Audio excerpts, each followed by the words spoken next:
KBS 한국방송.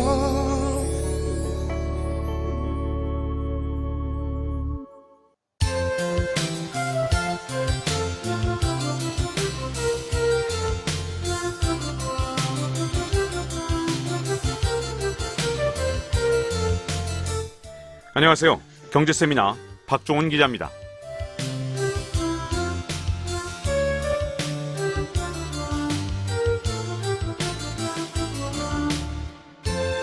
환경, 사회, 지배구조를 중시하는 ESG가 최근 국내외에서 뜨거운 이슈가 되고 있습니다.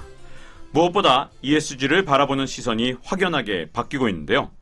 그동안 ESG는 기업 입장에서 평판 관리를 위해 하면 좋은 정도의 과제였죠. 하지만 지금은 반드시 해야 하는 필수적 조건이 되어가고 있습니다. 글로벌 비즈니스를 하거나 자금 조달을 하기 위해서는 꼭 입어야 하는 드레스 코드 같은 일이 된 셈인데요. 이처럼 ESG가 권고에서 의무로 무게중심이 옮겨가고 있는 이유는 무엇일까요? 먼저 팬데믹을 계기로 인류의 생존을 위해 환경보호를 강화할 필요성이 커졌고, 둘째, 지구온난화를 이대로 두면 커다란 재난이 닥칠 것이라는 위기의식이 높아지고 있기 때문입니다. 그래서 오늘은 ESG에 대한 이해와 우리 기업들의 대응 방법에 대한 강연을 김성희 리포터가 취재했습니다. 어서 오세요. 네, 안녕하세요. ESG가 권고에서 의무로 무게중심이 옮겨가고 있는 이런 상황 변화를 반영해서 각국 정부는 팬데믹으로 망가진 경제를 회복시키기 위해서 대규모 재정 자금을 친환경적인 그린 뉴딜에 투자하기 시작했고요. 또 다른 관련 정책도 잇따라 추진하고 있습니다. 국내에서도 ESG 대응 속도가 빨라지고 있는데요. 이제 ESG는 기업 경영의 액세서리가 아닌 본류로 부상하고 있다고 봐야 할 겁니다. 자, 오늘은 ESG 관련 2개의 강연을 준비했는데요. 먼저 도산 아카데미 리더십 포럼에서 진행된 YTN 대표이사를 지낸 최남수 서정대학교 교수의 ESG 경제 이해하기란 주제의 강연을 먼저 들어보시겠습니다. 예, 안녕하세요. 방금 소개받은 최남수입니다. 다시 한번 인사드리겠습니다. 요즘은 이제 기자들이 좀 여기저기서 욕을 좀 많이 먹지만, 제가 경제 기자 할 때 항상 집에 갈 때 생각했던 게, 기자하기 참 잘했다. 저는 그때 생각했어요. 왜냐하면 제가 기사를 써서 세상을 바꿀 수 있다는 그게 굉장히 자랑스러웠고, 그래서 컨텐츠로 다시 돌아가자 해서 그만두고 한 3년 쭉 그 이해관계자 자본주의에 좀 꽂혀가지고 계속 이렇게 공부도 하고 글도 써왔는데, 이해관계자 자본주의를 이렇게 쭉 파가다 보니까 ESG가 나오고, 또 ESG 책을 내다 보니까 공교롭게 또 사회적으로 큰 이슈가 되고 있어서 이 자리에 서게 된 것 같습니다. 여러분, 그 지속가능은 지속가능과 ESG는 좀 비슷하게 쓰이고 있습니다. ESG는 환경, 사회, 지배구조인데, 지속가능은 우리 지속가능 발전법이 있어요. 거기 정의가 되어 있습니다. 미래의 성장 잠재력을 훼손시키지 않는 범위 안에서 그 정도의 무난한 성장을 계속 해나가자. 그게 이제 지속가능 발전이고요. 이 ESG가 지금 말은 많은데 결국은 액션을 하느냐, 그 진정성을 가지고 우리가 어떤 실행에 옮기느냐가 중요할 거고, 그런 부분들을 좀 지켜봐야 될 것 같습니다. 저는 이렇게 얘기합니다. 홍보나 대외적인 발표로 ESG가 완성되는 건 아니다. 그건 시작에 불과하다. 근데 진정성을 가지고 하는지는 여러 분들이 같이 지켜보셔야 되는 거죠. 그죠? 최근에 좀 의미 있는 게 있어서 우리가 이런 사회적 합의를 우리는 이룰 수 있을까에 대해서 한번 같이 고민해보자는 의미에서 소개해드립니다. 프랑스 하원에서 열차로 편도 2시간 반 정도 거리되는 데는 국내선 운항을 중단하자는 법안을 통과시켰고, 아마 상원에서 통과가 될 것 같고요. 오스트리아에서 이제 짤과 빈 노선이 없어졌어요. 열차를 증편하고 비행기 타지 말고 열차 타자. 왜? 여기 나옵니다만은 승객 1인당 탄소 배출량, 온실가스 배출이 비행기가 열차에 77배나 된다고 합니다. 근데 재밌는 거는, 흥미로운 점은요, 이게 굉장히 불편한 결정이잖아요. 근데 시민단체는 2시간 반이 뭐냐? 편도 4시간까지 비행기 운항을 중단해라. 그래서 사실 지금 ESG나 환경 부분은 좀 그동안 미국은 트럼프 때문에 좀 주춤하고 이렇게 퇴보했는데 유럽이 굉장히 앞서가거든요. 그래서 이걸 보면서 저는 이런 생각을 해봤어요. 우리 사회에서 이런 합의를, 이런 논의 자체가 있을 수 있을까? 합의를 만들어낼 수 있을까? 근데 유럽에서 이런 분위기가 이렇게 지금 ESG든 기후변화든 이런 변화들이 지금 생기고 있는 겁니다. 해변에 있는 건물들은 지금 해수면이 올라가게 되면 영향을 받을 수 있기 때문에 제가 이 기사를 봤을 때는 한 7% 정도로 낮은 가격에 거래가 되고 있다고 합니다. 그러니까 시장에도 지금 이런 분위기들이 쭉 반영이 되고 있는 거죠. 근데 본격적으로 ESG 말씀드리겠습니다. 그러면 언제부터 우리가 ESG를 얘기했느냐? 사실 제가 찾아보니까 1920년대에도 사회적 책임 펀드가 있었어요. 피델리티 뮤추얼 트러스트라고. 그 다음에 1989년에 여러분 기억하실지 모르겠습니다만 엑슨 모바일 소속의 엑슨 오일 소속의 그 발데소라는 애가 알래스카에서 저초되면서 기업이 환경에 미치는 영향이 이렇구나. 그래가지고 그거에 대한 발데스 선언이 89년에 나옵니다. 그리고 그때 ESG를 공시하는 이제 툴이 지속 가능 경영 보고서라는 게 있는데 그 보고서의 공식 표준이라는 요즘 제일 많이 쓰는 거거든요. GRI. 이가 그때 나오거든요. 근데 여러분 2006년과 2015년이 이제 중요합니다. 2006년은 그 당시 이제 코피아난 유엔 사무총장이 증권거래소에서 이제 투자기관들을 모아서 투자기관을 통해서 기업의 변화를 유도하자 해가지고 Principles for Responsible Investment 책임 투자 원칙이라는 걸 발표를 합니다. 이때가 이제 ESG가 좀 공식화되고 글로벌 무대에서 좀 힘을 받는 그리고 이제 여러분 잘 아시는 파리 기후 협약 산업화 이전 대비 온도를 낮추자 그게 나오는 게 2015년이거든요. 그러니까 그로부터 한 10년 전에 얘기했었는데 여기에 6가지 원칙인데 투자기관들이 투자 결정과 의사 결정을 할 때 환경, 사회 지배구조 이슈를 통합해서 보겠다, 같이 보겠다는 거죠. 그리고 투자하는 기업에 대해서 요즘 블랙록 같은 데가 굉장히 앞장서고 있는데 투자하는 기업에 대해서 ESG 공시를 강하게 요구가 있다. 그리고 업종 내에서 앞으로 이런 책임 투자 원칙, ESG가 수용되고 실행되도록 촉진시켜 나가겠다. 지금 현재는 3,000개 이상의 투자 기관과 기업들이 가입돼서 쭉 합쳐보면 운용 규모가 상당합니다. 그러면은 이제 본격적으로 여러분 뭐 신문에서 하도 많이 보셔서 ESG가 뭔지는 되게 아실 거예요. 근데 한 가지 말씀드리고 싶은 거는 이런 기준들이 현재 전 세계적으로 거의 400개 가까이가 돼요. 그래서 기업들 입장에서 보면 굉장히 혼란스러운 상황이죠. 뭘 해야 될지 이걸 다 하는 건 불가능하잖아요. 그래서 이제 접점을 찾는 부분이 기업들이 쭉 봐가지고 나한테 중요한 걸 찾아내는 그런 툴은 이미 나와 있습니다. 이제 그런데 환경의 인바이러멘털 뭐 여러분 다 아시는 내용이에요. 탄소 발자국이라는 얘기 많이 들으시죠? 온실가스 배출량을 얘기합니다. 그다음에 기후 변화에 대해서 어떻게 대응하는지, 에너지의 효율은 어떤 에너지 얼마만큼 적게 쓰는지, 물, 뭐 토지. 그다음에 독성물, 폐기물질, 우리 뭐 많이 들었던 얘기들입니다. 재생에너지, 청정에너지에 대해서 어떻게 하는지, 그다음에 종의 다양성, 생물보호, 이게 이제 환경 쪽인데요. 여러분 그 탄소 중립이라든가 알리백 요즘 많이 나오는 얘기가 이제 이것과 관련이 되죠. 탄소 중립은 탄소를 아예 없애겠다는 게 아니라 배출을 하는 것과 포집한다든가 여러 가지 줄이는 노력을 통해서 해보면은 네트, 순에서 제로가 되는 거를 2050년, 중국은 이제 2060년으로 되어 있습니다. 그다음에 알리백은 기업들이 필요한 에너지를 재생에너지로 100%로 가져가겠다. 그죠?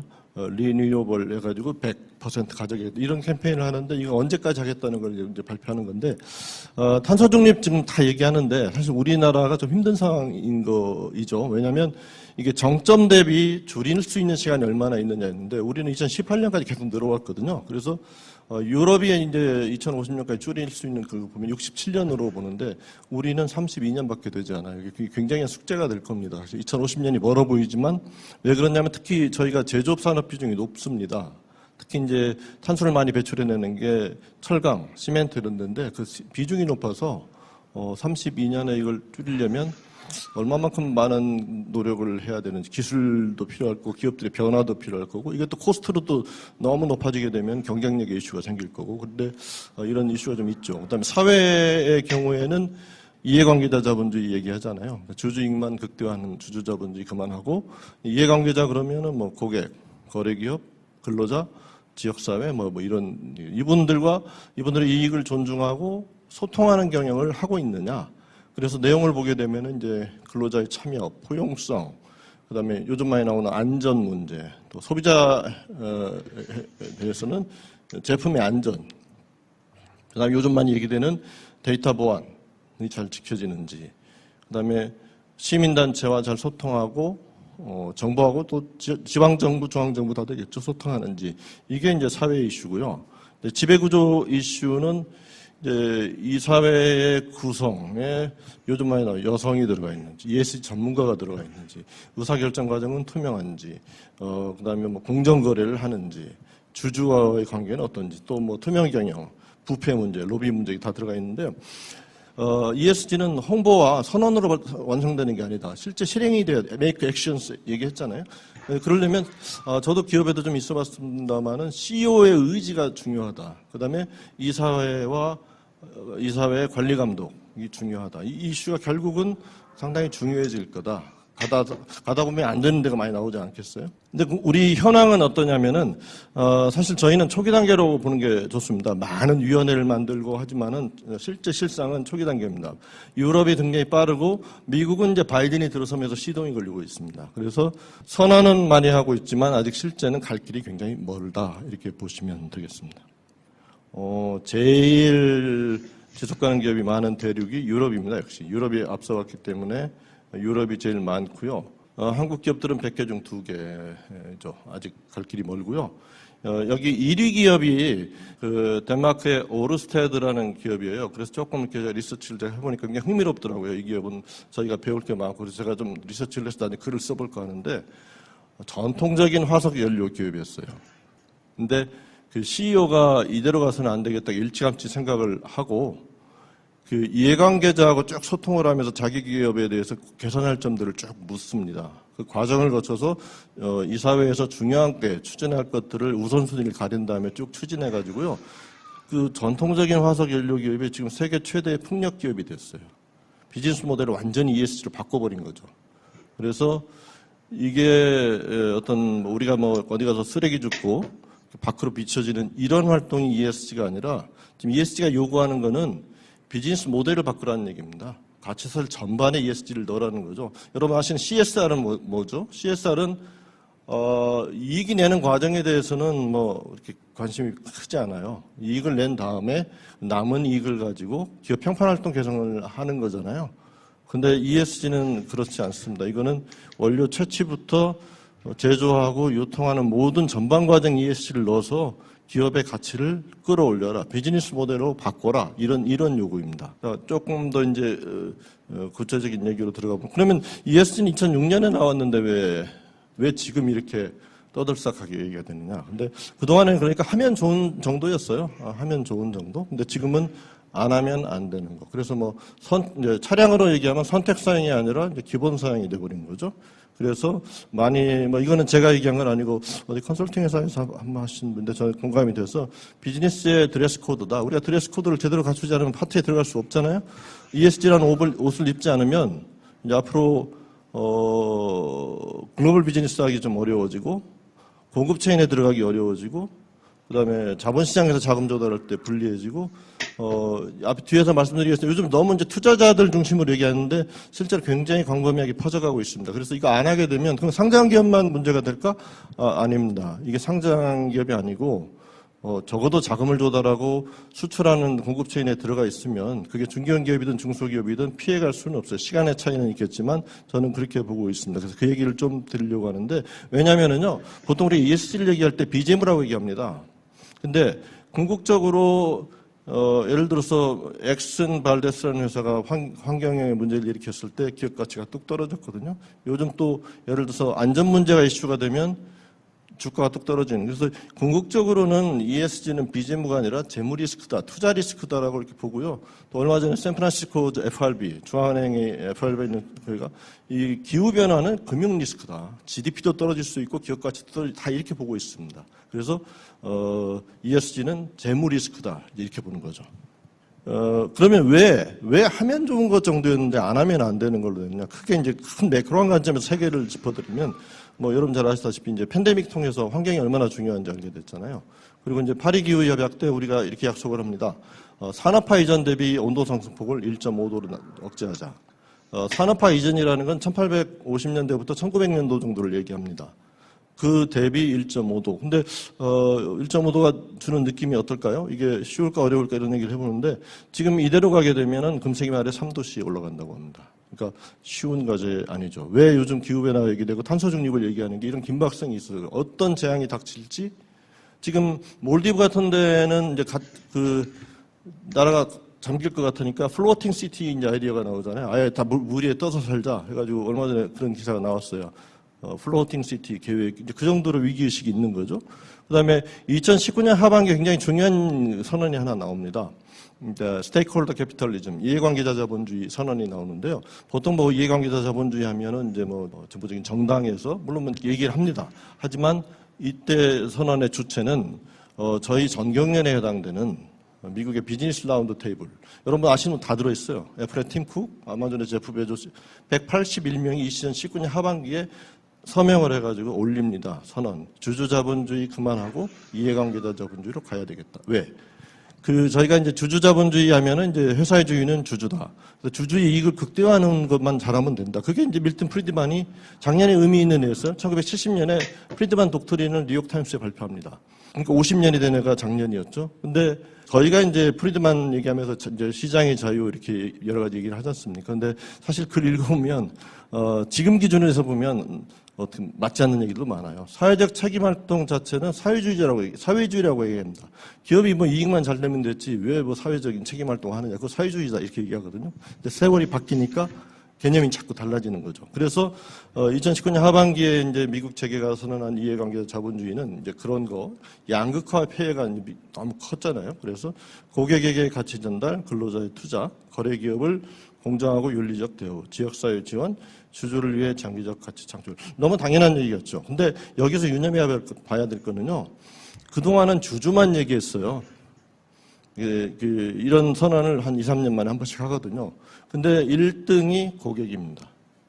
2등이 근로자. 그 다음에 그동안 기업들은 특히 월스트리트에서 요구했던 거는 단기 이익 극대화죠. 단기 이익이 좋지 않으면 매 분기마다 엑스펙테이션을 냅니다. 그래서 거기에 못 맞출 기업들은 떨어지는 거예요. 그러니까 CEO들은 집에 갈 수 없으니까 단기. 근데 장기적 가치를 창출해야 된다라고 단기에서 장기로 초점이 바뀝니다. 근데 이제 문제는 이게 정말 이렇게 할 거냐, 이게 선언이냐, 이거는 좀 지켜봐야 되는 거죠. 세 번째는 저는 이제 이게 중요하다고 보는데요. 그동안 이제 얘기가 많았는데 make actions를 해야 되는데 이게 실행력이 생긴 거예요. 트럼프가 지금 계속 있었으면 특히 기후변화 같은 거 탄력을 받지 못했을 겁니다. 왜? 파리기후협약 탈퇴했으니까요. 근데 바이든 들어오자마자 ESG 관련 정책들의 시동을 겁니다. 이제 투자자들은 이렇게 보고 있어요. 가장 지금 먼저 움직인 게 투자자인데, 왜냐하면은 ESG에 문제가 있는 기업들이 이제 이게 문제가 생기면 재무가 나빠지는 거예요. 그래서 주가 떨어지게 되면 손해잖아요. 그래서 투자자들이 제일 먼저 움직였고, 이제 블랙록이라는 회사가 먼저 움직이는데, 매년 초에 이제 그 투자하고 있는 기업들한테 서한을 보냅니다. 그래서 기후변화 리스크 공시하지 않는 기업은 경영진 책임 묻겠다. 그래서 실제로 주주총회에서 이렇게 뭐 사회이자 선임안건들의 반대표를 행사하거나 이렇게 합니다. 그리고 기후변화 소극적으로 대응하면 투자 대상에서 제외하겠다. 이거 기업들한테는 굉장히 압박이죠. 사실 CEO가 관리하는 지표 중에 제일 중요한 게 주가 아닙니까? 주가가 떨어져 버리면 굉장히 큰 압박이고요. 제일 앞서가는 게 유럽입니다. 그래서 2017년부터 이제 500인 이상 기업에서는 이제 환경 뭐 이런 것도 공시하게 했고, 최근에 이제 국내 기업들이 비상이 걸린 게 유럽 연합에 들어오는 물건에 공급망에 들어있는 모든 기업들이 환경과 인권 침해하는 활동이 있는지 보고해라. 위반하면 벌금하고 피해 보상시키겠다. 그래가지고 지금 국내 무역협회를 중심으로 해서 비상이 걸려서 지금 뭐 건의도 하고 있는데 이렇게 갈 것 같아요. 이렇게 갈 것 같아요. 그러면은 그 무역거리 안에 들어있는 공급망 안에 들어있는 중소 중견기업도 다 대상이 되는 겁니다. 미국은 그동안은 이제 특히 트럼프 시대 때는 ESG에 대해서 별로 호의적이지 않았고, 그 다음에 자율공시였는데 바이든이 들어오면서 지금 이런 제도가 있는데, 그래서 사실은 이런 생각은 해봐요. 이게 쭉 장기간 이제 힘을 받아서 가야 변화가 생길 텐데, 또 미국 선거 결과에 따라서 이게 또 국제적 환경이 좀 바뀔 수도 있다. 이게 그죠? 만약에 또 여기에 동의하지 않는 공화당 정권이 뭐 정권을 담당을 하면 약간 여러 가지 변화가 생길 수 있는데, 뭐 지금으로서는 이렇게 볼 수밖에 없는 것 같습니다. 그리고 앞에서 말씀드린 대로 이제 금융기관들도 뭐 투자자들이 하나 움직임이 있지만 ESG가 좋지 않으면 재무적으로 부실화될 수 있고 빌려준 대출을 떼일 수 있다. 이런 것 때문에 앞으로 이제 대출 심사할 때 ESG를 보겠다. 그렇게 되면 이제 대출을 안 하거나 아니면 리스크가 크다고 보면 금리를 높게 물리겠죠. 특히 이제 석탄 부분에 대한 자금 지원은 이미 중단하기로 했습니다. 이제 신용평가사들은 기업의 부도위험을 보는, 또 ESG하고 부도위험 무슨 관련이 있지 이러는데 똑같은 거예요. ESG가 좋지 않으면 재무적으로 나빠져서 부도가 날 가능성이 있기 때문에 신용등급의 평가에 반영하겠다. 이미 30% 정도는 다 반영을 하고 있습니다. 비율이 높아지겠죠. 이제 중요한 건 소비자들이에요. 특히 이제 MZ세대라고 하잖아요. 젊은 세대들. 쭉 보시면 비율이 다 높습니다. 구매 결정에 영향을 미친, 우리 위기 발생 때 직원이나 고객 어떻게 대했는지, 환경적으로 참여하는지, 특히 미국에서는 인종차별에 대해서 기업이 어떻게 대응하는지, 경제적 불평등에 대해서 어떻게 대응하는지, 지역사회에 참여하는지, 이런 거 보고 기업 구매 결정하겠답니다. 여러분 여기서 굉장히 유념해서 보셔야 될 거는요. 지금까지 소비자들은 기업이 예를 들어서 뭐 눈살을 찌푸리게 하는 행위를 하게 되면 보이콧을 했어요. 불매운동. 근데 이거는 바뀝니다. 구매운동으로 바뀌는 겁니다. 좋은 기업 제품을 내가 사겠다. 그래서 소비자 운동의 이제 흐름에 좀 변화되고 있는 거거든요. 그래서 특히 젊은 층일수록 이제 지속 가능성을 중시합니다. 소비자의 인식 변화가 빨라지고 있고요. 미국에서 이제 흥미로운 움직임이 있었는데 저스티파지, 정의 예금 운동. 그리고 넷플릭스나 트위터 같은 기업들이 흑인한테 많이 대출하거나 흑인이 소유하고 있는 은행들한테 캐시 일정 부분 옮기는 거죠.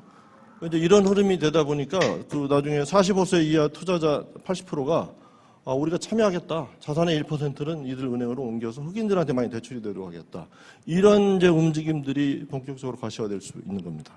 근데 이제 지금 이런 얘기 하잖아요. ESG 잘하면 경영실적이 좋다. 이런 연구는 많은데, 근데 지금 아직은 저도 잘 모르겠어요. ESG를 잘해서 경영이 좋은 건데, 경영실적이 좋은 기업들이 ESG를 잘하는 건지. 그래서 실제로 인과관계가 크지 않다라는 뭐 반론도 제기되고 있는데요. 전체적으로 이제 최근에 눈에 띄는 보고서가 하버드 대학에서 나왔는데, 그러니까 지속가능 기업들을 보니까 왜 그럼 재무적 성과가 좋으냐. 혁신 잘하더라. 이해관계자와 소통도 잘하고 또 잘하다 보니까 자금 조달 여건이 좋더라.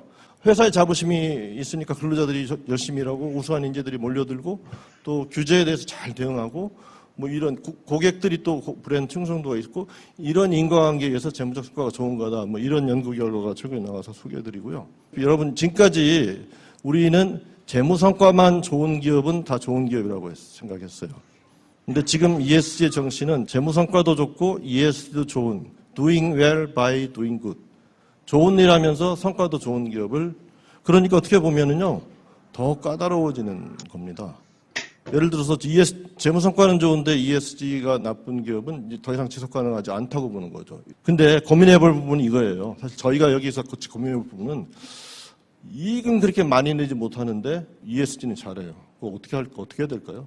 최근에 프랑스 식품기업 다농 CEO가 ESG 잘했는데 실적이 좋지 않다고 그래서 주주들이 행동주의에 나서가지고 사실 쫓겨났어요. 근데 저는 그 사례를 보면서 이건 우리가 전 사회적으로 좀 고민할 이슈가 있다. 우리 보통 기업 가치만 지금 얘기하는데 사회적 관점에서 보는 ESG 밸류는 기업의 가치 플러스 그 기업이 사회에 좋은 영향을 미치는 임팩트, 소셜 밸류를 두 개를 합쳐서 보면 뭐 다농이라는 기업 그렇게 나쁜 기업이 아닌데 그래서 수익률이 낮아도 사회적 가치가 높은 기업을 자본시장은 수용 안 하겠죠. 우리 사회가 수용할 수 있는가. 그래서 파이낸스 타임즈에서 써놓은 기사인데 내용은 이렇습니다. 낮은 수익률이지만 사회에 긍정적인 영향을 미쳐요. 예를 들어서 건강한 환경이나 빈곤을 줄이는 그랬을 때 이 기업은 시장이 하지 못하는 퀄리티브 임팩트를 미치지 않느냐. 그럼 이런 기업을 자본시장 요구대로 퇴출시키는 게 맞느냐. 뭐 이런 데 대해서는 앞으로 두고두고 좀 고민이 필요한 대목인 것 같습니다. 근데 지금 문제는 이거예요. 평가 지표가 너무 많아요. 혼란스럽고 그다음에 기업이 주는 데이터에 의존합니다. 그래서 저는 이런 생각을 해보게 돼요. 지금 여러분 재무제표 같은 경우에 왜 공신력이 있습니까? 기업이 주는 숫자 그대로 나가는 게 아니잖아요. 회계법인이 들어와서 실증을 하잖아요. 맞는지 틀리는지. 그래서 적정, 판정을 합니다. 그러면 나중에 시간이 흐르다 보면 결국 ESG가 지금 기업들이 내놓은 ESG 데이터에 보고 그걸 그대로 봤거든요. 진짜인지 가짜인지 그린워싱 하는지 안 하는데 하는 것처럼 하는 건지 알 수가 없어요. 그래서 궁극적으로는 검증기관이 저는 제3의 검증기관이 필요할 거다. 이건 재무제표처럼 이 숫자가 맞는지 틀리는지. 왜 이런 얘기를 드리냐면요. 최근에 이런 일이 있었어요.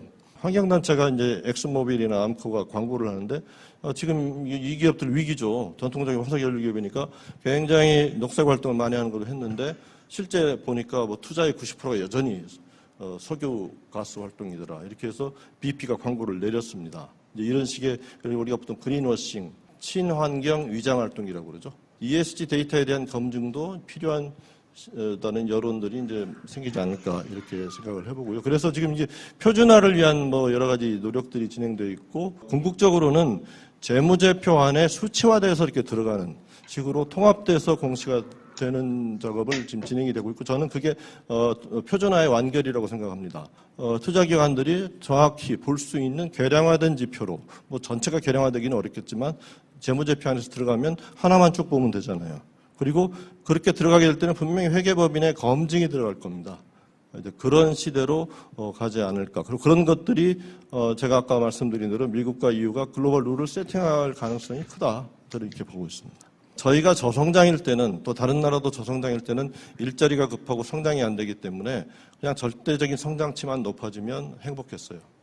근데 인과관계를 조사해 보니까 저희처럼 어느 정도 성장을 이룬 나라에서는 환경을 보호하고 양극화를 해소하고 불평등을 해소하는 내용의 ESG가 가미된 지속가능 발전을 하지 않으면 절대 수치만 높여가지고는 국민들이 행복하지 않습니다. 여러분은 아시죠? 저희 행복 순위가 얼마인지.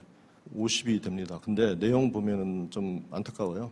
50이 되는데 그 52도요. 저희가 1인당 GDP나 평균 수명이 높아서 그래요. 52밖에 못하는 건 하나만 말씀드리면 뭔지 아십니까? 소셜 서포트라는 질문이 있어요. 거기에 보면 당신 어려울 때 찾아갈 친구나 친척이 있습니까에 저희가 순위가 얼마쯤 되겠습니까? 100입니다. 100위. 그다음에 어제 웃을 일이 있었습니까? 100입니다. 많이 고민해볼 대목이죠. 그죠? 그래서 마지막 결론으로 우리가 이제 시장의 자유가 우선이냐 정부의 개입이 뭐냐 할 때 항상 얘기하죠. 보이지 않는 선을 강조하잖아요. 보이지 않는 선은 개인이 이기적으로 다 행동하는데 결국 사회적으로는 다 공익적인 결과가 나온다. 이렇게 얘기하고 그래서 이 자유 부분에 대해서는 그냥 다 이기적으로 하게 내버려둬도 인비저블 핸드, 보이지 않는 선이 작동된다 그러는데 아담 스미스 얘기를 제가 자세히 읽어보면 그렇지 않습니다. 그 보이지 않는 선은 사회적 공익을 해치지 않는 범위 안에서의 이기적 행위예요. 책에 그렇게 나옵니다. 그리고 아담 스미스는 자애, 자비를 굉장히 강조합니다. 도덕 감정론에서 보면. 그래서 우리가 이제 보통 이제 자본주의 원조 이론을 강조하는 국부론이나 국부론을 보고 이렇게 봐도 사실은 그 이기심과 사회적 공익의 조화. 전체적으로 자본주의가 따뜻한 방향으로 가고 여러 사람이 같이 공유하고 또 지속 가능하는 또 메이크 액션을 이루는 그런 중요한 툴로서 계속 자리 잡아갔으면 하는 바람을 가지고 오늘 이렇게 이제 결론을 맺겠습니다. 네, 지금까지 최남수 서정대학교 교수의 ESG 경제 이해학이란 주제의 강연을 함께 들어봤습니다.